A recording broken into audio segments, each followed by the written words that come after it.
Hi guys! If you're anything like how I used to be, you're probably watching a buttload of Hobonichi Cousin videos trying to figure out whether or not the Hobonichi Cousin is the planner for you for 2024. Well, if you would allow me, I'd be more than happy to provide you with pros and cons regarding the Hobonichi Cousin so you can figure out if this is going to be a match made in heaven for you or the planner from hell.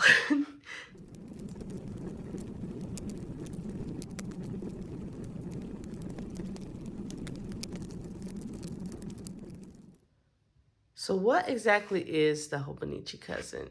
Well, it's a planner, as previously stated, but it's not just any kind of planner, it's a Japanese planner, which means that it's going to need to be imported. And herein lies the first con. The Hobonichi Cousin is a tad bit expensive.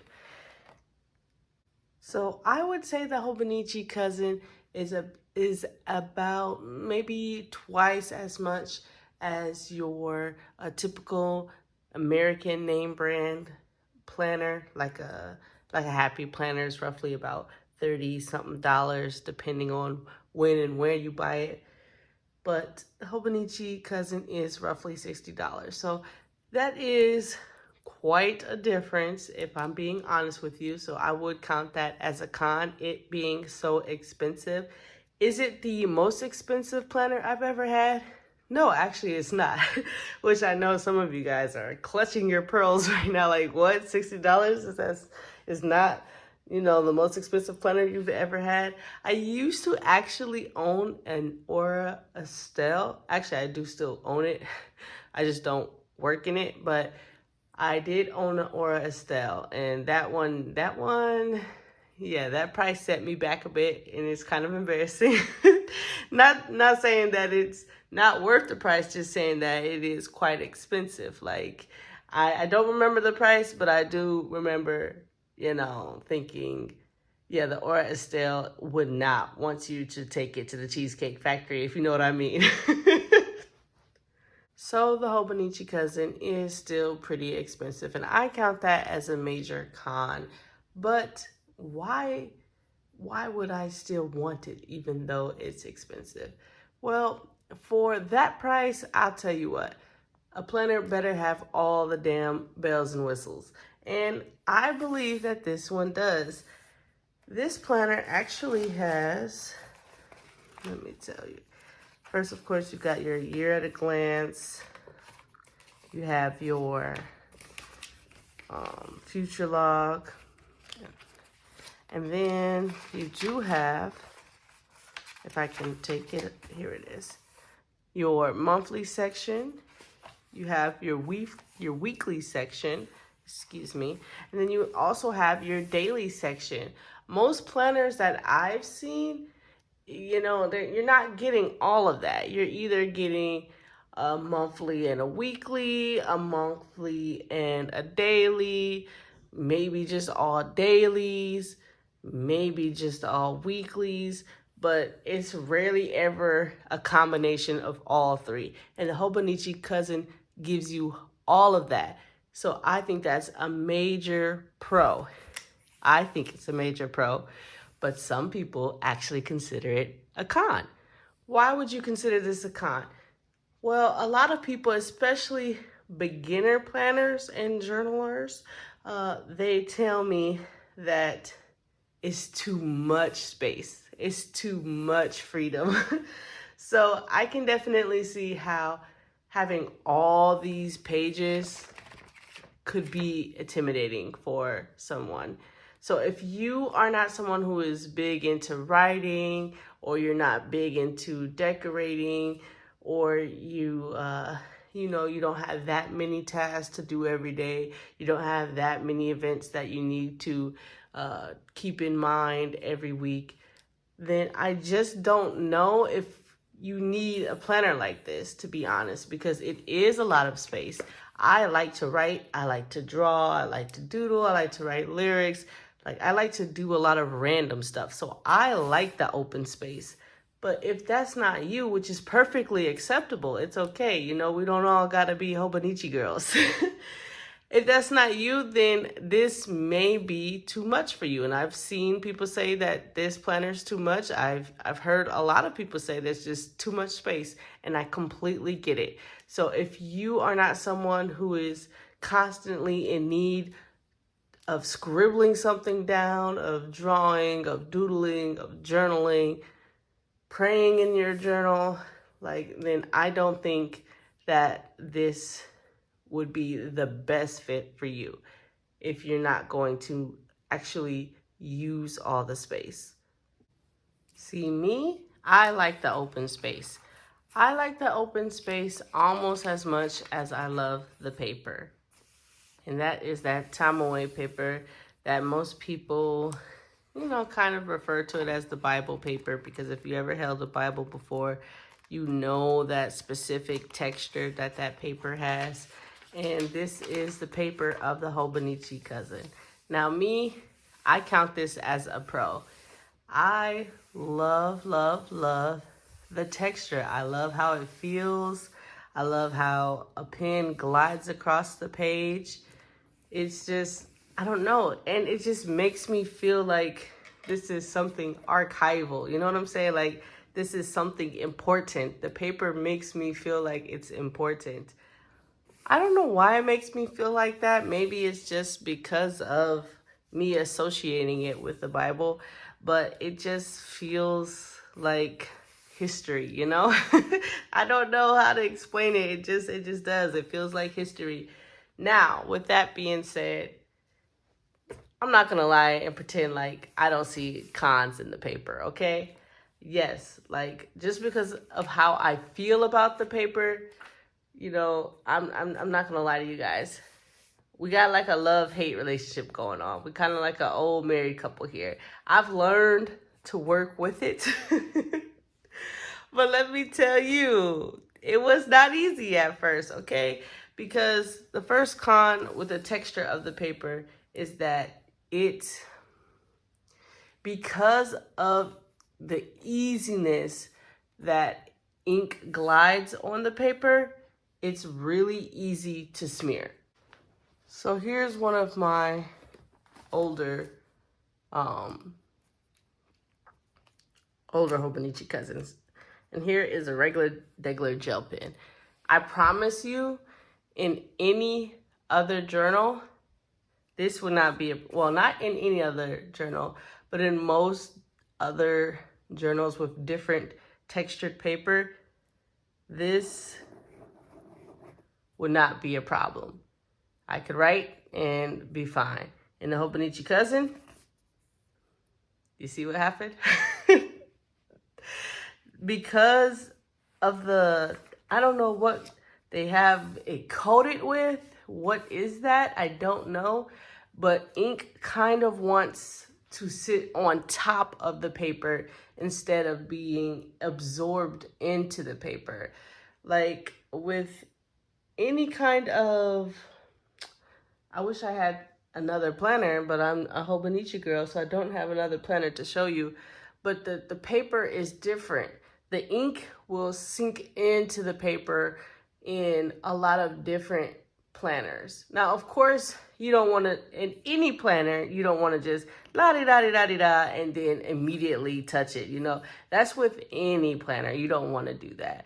But with the Hobonichi, especially, if you do this and then you come back maybe 3 minutes later, it may still be wet. It very well may be wet. And I'm just not lying to you. That is the truth of the matter. But the way the pen glides on this paper, the scratchiness you hear, listen.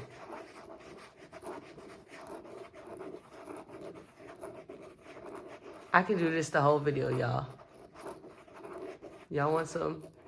Do you guys want some pen ASMR? Thank me later. You're welcome, bro. So it's just like, I don't know, the way that this, like, you just have to experience it. The way that a pen glides on a Hobonichi Cousin is unmatched, unparalleled. It just feels so much better on the Hobonichi Cousin, in my opinion. But I know this right here, it's going to be there forever and a day. And I'm doing this just to show you. And now look, it transferred because it's so wet, which is why if you see me in my videos, hold on, let me just do this real quick. If you've seen my videos, you almost always see this, and I'm using this to basically protect the pages. So I'll write on this page and then I'll put this here. That's why you see all these colors. Those are from all the pens I've used. And I'll put this in here so when I write, you don't see a transfer on the other page like this. So that's just me keeping it all the way 100 with you guys. It is what it is. Another thing that I know some people may not like, may find a con, is, as you can see, this page is blank, but I know you guys can see what's happening on the page the previous page. I know you can see the doodles here. I know you can see the writing, and that's just the pages here, right? But you can very clearly see it. So there is ghosting in the Hobonichi because the paper is so thin, the texture of the paper, it's going to ghost. Me personally, I love, and this is not me trying to sell you on a Hobonichi Cousin. I'm telling you the pros and cons, keeping it real with you. But I personally love a lived-in planner. I love chunkiness. Like this, even this part right here, that does not really bother me. Like that just makes me feel like this thing has experienced life in itself. And so it honestly, it does like make me happy to see like the pages come alive, to be completely blank, to having stories from the pages having their own past. Like, I know I'm being like a little bit too poetic about this bull, but it's just like, that's how I really do feel about it. So I don't know. For me, it makes me happy to see it, to be honest. But I can definitely see how that would be a major con for you. So I did want to make that known that, one, your pages will have ghosting, and two, you will need to protect your pages after writing because it takes a little while for the ink to dry. And that's just being honest with you. And then three, there are just some pens you're just not going to be able to use in the Hobonichi because the paper is so thin. Yeah, if you try to use some pens that you use in your thick paged like bullet journal that doesn't seep through the page in a bullet journal, I promise you in here, that thing is going to bleed like a mother sucker. So you do have to kind of test out different pens, different inks, and basically see what works best for you. But you're definitely not going to be able to use all the kind of pens that you want to use in a Hobonichi Cousin, unless you don't care about bleeding and ghosting. Now, I don't care about ghosting, which is when you can like kind of see what happened on the other page. But what I don't like too much of is bleeding, and that's when the ink actually transfers from one page to another. So I just want you to keep that in mind. But I also know how to just keep it moving if that does happen. Like, let's say, give me a second here. Y'all remember this spread? I actually had ink here, which I knew had no business going in the Hobonichi, but I still wanted it to be in the Hobonichi because that's the kind of person I am. Just hard-headed. And as you can see here, the ink, it was getting ready. You see how dark it is? It is getting ready to actually bleed, but thankfully it just was a heavy ghost. And then that happened here on this spread too. You can kind of still see it in the mountains, but I just covered it up. You can kind of see it here, but it doesn't bother me too much. So when that stuff happens, I do know how to cover it up. But some people may not want to have to even go through that hassle at all. So in that case, the Hobonichi just may not be for you. Another pro, well, in my opinion, a lot of these are subjective, and I want you to keep that in mind. But it is an actual bounded book. I love that. It feels sturdy. It feels like it can go with me anywhere. It's not flopping all over the place. I had a happy planner once upon a time ago. I'm not gonna lie to you guys. And it just like the way that it felt, because it's kind of like wobbly, I know you know what I'm talking about. Don't act like you don't know what I'm talking about. Yes, the pages are not going anywhere in the Happy Planner, but the way it feels like if you do one of these numbers to it, it just feels like it's going like this. And my Aura Estelle did that too, and I did not like that. I like having a bounded book. I love having everything just all together in a neat little rectangle package that's not, wobbling. It's just a nice little book. Now, the con about this being a book is that you're not going to be able to do the nice thing like a ringed planner. You can take out pages. The Happy Planner style disc planner, you can take out pages. And you can really get to customizing. And you guys know I love that creativity aspect of those planners. When it comes to creativity, I really do think they have the Hobonichi Cousin beat, because there's so much more you can do when you can take out paper and put it back in, take out paper and put it back in. There's just so much more that you can do that you're not going to be able to do with the Hobonichi Cousin. But the feel of having an actual book, not something that's I consider it to be a little bit flimsy, to me, it's worth the exchange, But again, that's just my opinion. Another thing about this type of paper is that it's sensitive. You got to be careful how you even look at the Hobonichi Cousin. I'll consider this a con. I really would, because you have to be careful.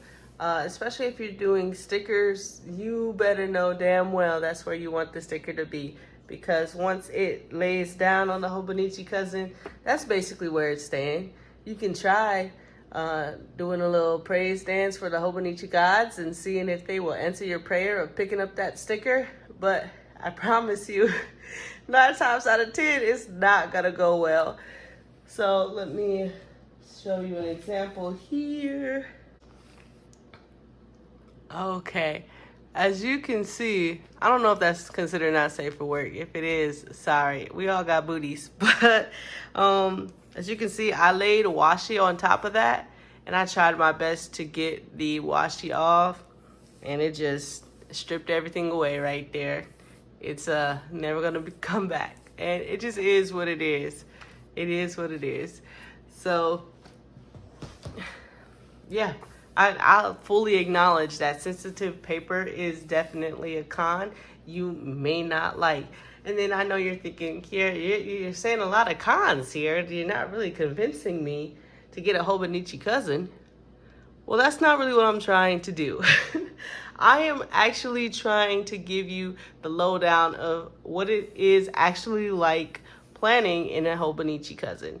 And you kind of have to figure out what it is that you like about planning as a whole to make sure that this is something that you want to buy.